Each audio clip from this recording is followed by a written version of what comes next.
मैं एक्चुअली ढूंढ रही थी इस टॉपिक पे video because I really wanted to react on it. Everyone in Maharashtra is shocked. Okay, तो अब मैं रिएक्ट करने वाली हूँ on the last flight of Ajit Dada Pawar. What went wrong on January 28, 2026? Ajit पवार's plane crashed. So exactly what went wrong ये बताने वाले हैं शायद इस वीडियो में. By Shubhankar Mishra official. So before I start, hello I am Monali Naiko. Welcome to my channel नखरे वाली मोना. और अगर आपने मुझे अभी तक सब्सक्राइब नहीं किया होगा तो please to subscribe my channel. So let's go. Maharashtra की राजनीति में कुछ लोग कुर्सी से पहचाने जाते हैं और कुछ ऐसे जो कुर्सी को पहचान देते हैं. और जिस दिन ये दूसरे किस्म का आदमी दुनिया से जाता है उस दिन शोर नहीं होता, बस सब शून्य हो जाता है. अजीत पवार की दर्दनाक मौत के बाद महाराष्ट्र भी वही शून्य महसूस कर रहा है. पूरा महाराष्ट्र एक अजीब सी खामोशी में डूब गया है. राजनेता हो, अभिनेता हो या आम जनता, जिस चेहरे पर कैमरा गया वहां उदासी थी. कई अपनी भावनाओं को रोक नहीं पाए और फपक फपक कर रो पड़े. शब्द तो मानो जैसे खत्म से हो गए थे. ये वो अजीत पवार हैं जिनके दुश्मन और दोस्त दोनों उन्हें दादा कहते थे. लोग मजाक में नहीं, यकीन के साथ उन्हें महाराष्ट्र का परमानेंट डेप्यूटी चीफ मिनिस्टर कहते थे, जो 60 साल की उम्र पार करने के बाद भी न टायर्ड थे न रिटायर्ड. जिन्होंने विपक्षी राजनीति के चाणक्य कहे जाने वाले शरद पवार, जो उनके चाचा थे, उनको मात दे दी थी. सत्ता के सबसे अस्थिर दौर में भी संतुलन को बनाए रखा था. फडणवीस और शिंदे जब चीफ मिनिस्टर की कुर्सी को खींच रहे थे, तब वो डिप्टी चीफ मिनिस्टर की कुर्सी पर अपना हक जमाए बैठे थे. बीजेपी के साथ रहते हुए भी वो आरएसएस से दूर थे, जो दर्शाता है कि अपनी वैचारिक रेखाओं को वो लांघ नहीं रहे थे. लेकिन किसे पता था कि जिस कसाव से राजनीति की कुर्सी को उन्होंने संभाल कर रखा था, वही कसाव की आखिरी कड़ी उनके विमान की कुर्सी से जुड़ेगी. मंत्रालय की कुर्सी आज भी वही है, लेकिन पहचान देने वाला व्यक्ति अब इस दुनिया में नहीं है. और इसीलिए आज महाराष्ट्र शून्य है. वो शून्य है ये सोचकर कि जिस अजीत पवार को वो उनकी घड़ी और कपड़ों से पहचान रहा था. अफसोसजनक बात यह कि वही पहचान से उनके शरीर की पुष्टि, क्योंकि जिस विमान हादसे में उनकी मौत हुई, शरीर में पहचानने के लिए सिर्फ वो घड़ी बची थी. वो घड़ी जो एनसीपी की थी, वो घड़ी जो अब उनकी जिंदगी में समय को खत्म कर चुकी थी.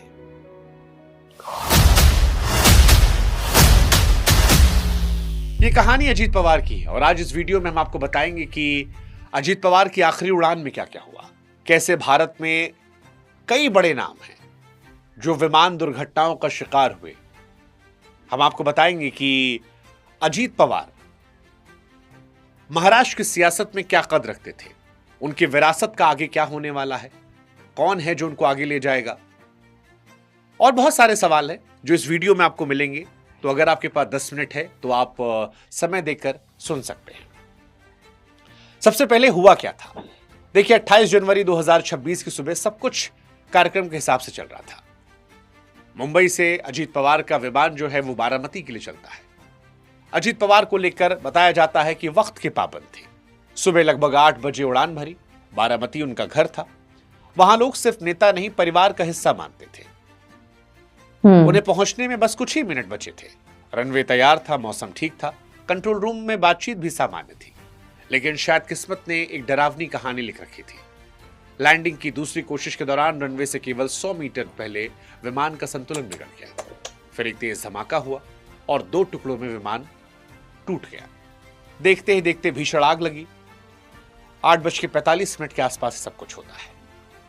सवाल यह नहीं था कि विमान कहां गया, सवाल यह था कि दादा कहां है. कुछ देर बाद जवाब आया, लेकिन वो किसी बयान में नहीं, धुएं और मलबे की तस्वीरों में.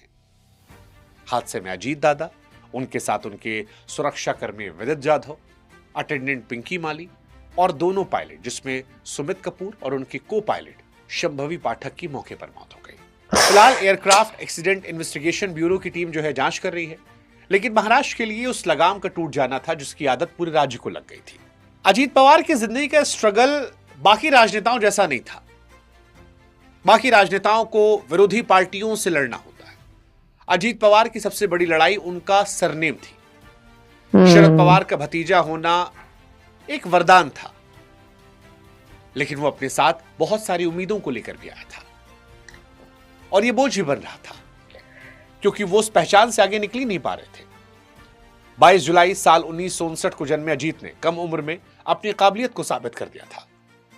साल 1991 में पहली बार लोकसभा सांसद के तौर पर शपथ ली। फिर जल्द ही महाराष्ट्र की पॉलिटिक्स में आ गए। 91 से लेकर 2024 तक लगातार विधायक रहे, जो बताता है कि जमीन पर उनकी पकड़ रही। वे सिर्फ सत्ता खिलाड़ी नहीं थे, 2022-23 में विपक्ष के नेता के तौर पर भी धार दिखाई। 6 बार डिप्टी सीएम के तौर पर रहे। यह साबित किया कि सिर्फ परिवार का हिस्सा नहीं है बल्कि खुद में बड़ी ताकत है। शरद पवार ने राजनीति को शतरंज की चालों की तरह चला, लेकिन अजीत पवार ने उसे कुशल मैनेजर की तरह चलाया। अजीत पवार और बीजेपी का रिश्ता भारतीय पॉलिटिक्स के सबसे रोचक कहानियों में से एक है। आपको याद होगा वो धुंधली सुबह जब पूरी दुनिया सो रही थी और राजभवन में अजीत पवार देवेंद्र फडणवीस के साथ उप मुख्यमंत्री पद की शपथ ले रहे थे। वो अर्ली मॉर्निंग शपथ आज भी लोगों के जहन में ताजा है। एग्जैक्टली। सत्ता साझेदारी के इस खेल में अजीत पवार ने एक अनोखा रिकॉर्ड बनाया। रिकॉर्ड कि मुख्यमंत्री चाहे जो हो, डिप्टी सीएम तो अजीत पवार रहेंगे। हालांकि सत्ता के साथ विचारधारा को भी रखा और हमेशा साफ लकीर खींच के रखी। वो सरकार का हिस्सा थे, लेकिन बीजेपी की विचारधारा का हिस्सा नहीं थे। सत्ता में रहते हुए भी आरएसएस से एक उचित दूरी बना रखी थी, जो दर्शा रही थी कि सार्वजनिक तौर पर कभी भी अपनी प्रेरणा को, अपनी आइडियोलॉजी को उन्होंने कॉम्प्रोमाइज नहीं किया। देवेंद्र फडणवीस और एकनाथ शिंदे जब दोनों मुख्यमंत्री पद के लिए लड़ रहे हो, वहां पर तालमेल बिठाना आसान नहीं था, लेकिन अजीत पवार ने इस मुश्किल समीकरण में भी अपनी जगह को थाम कर रखा। जरूरत पड़ने पर कठोर होते, जरूरत पड़ने पर लचीले होते, कई बार दोनों को साथ लेकर आते।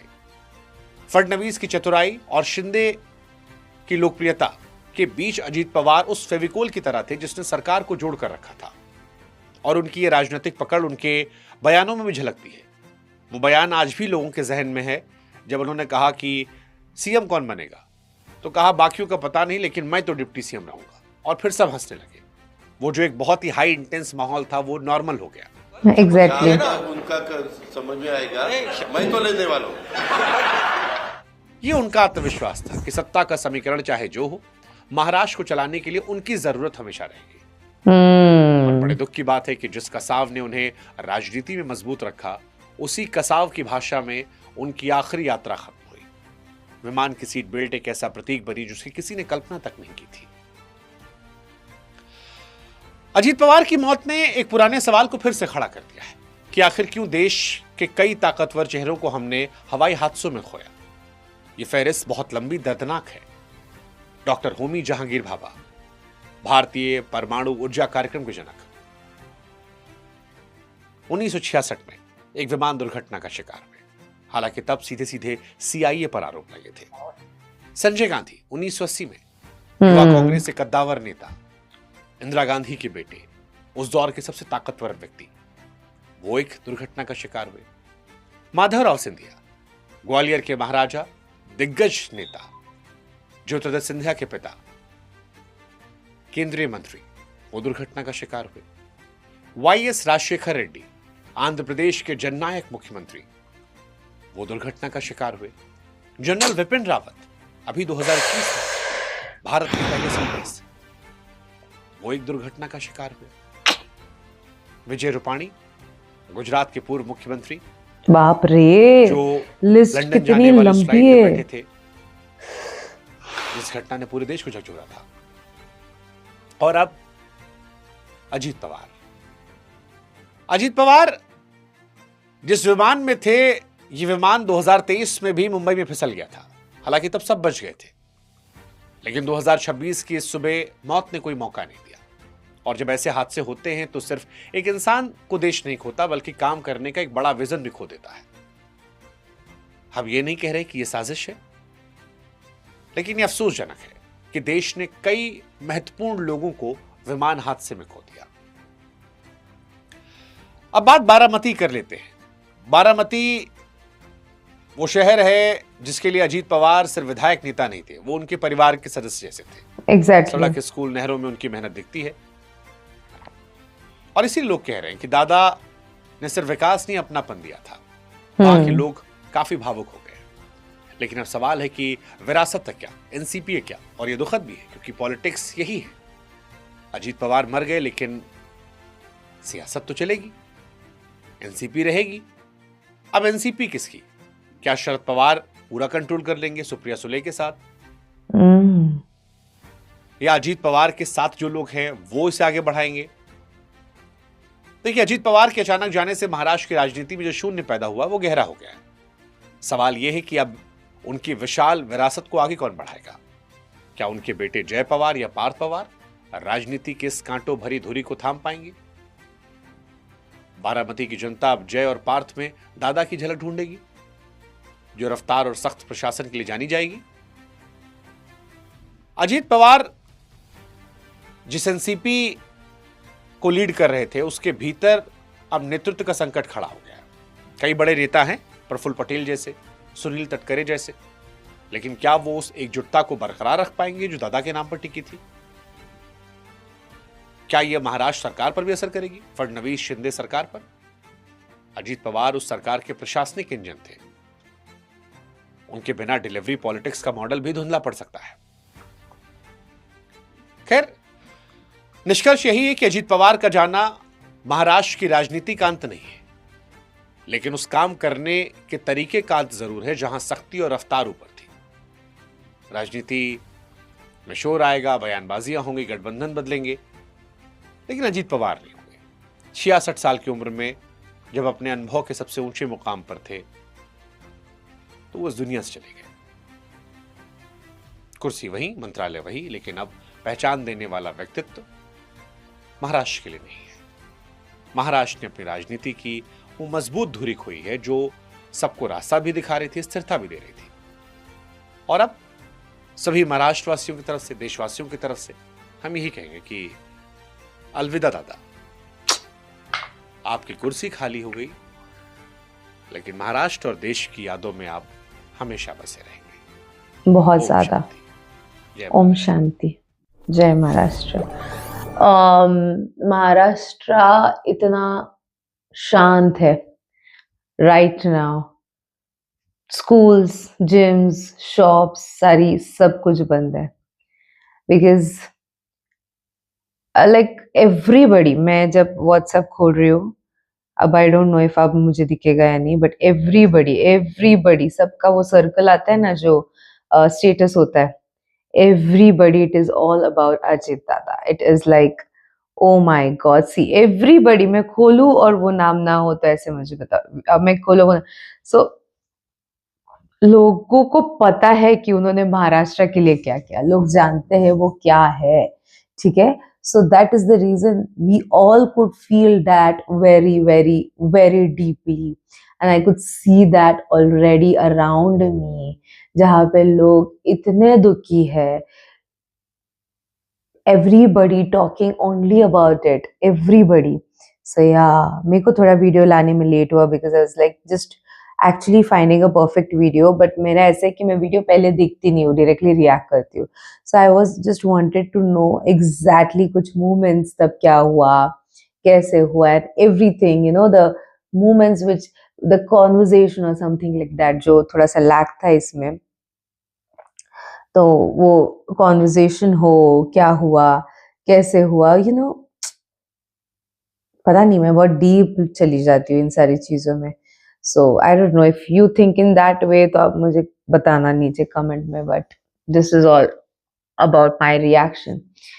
ये था मेरा रिएक्शन। जितना हो सके लाइक कमेंट शेयर से भर दो गाइस, हो सके तो सुपर थैंक्स भी देना, मेरे चैनल की ग्रोथ के लिए हेल्प हो जाती है। बाकी परत मिळालेचा, बाय।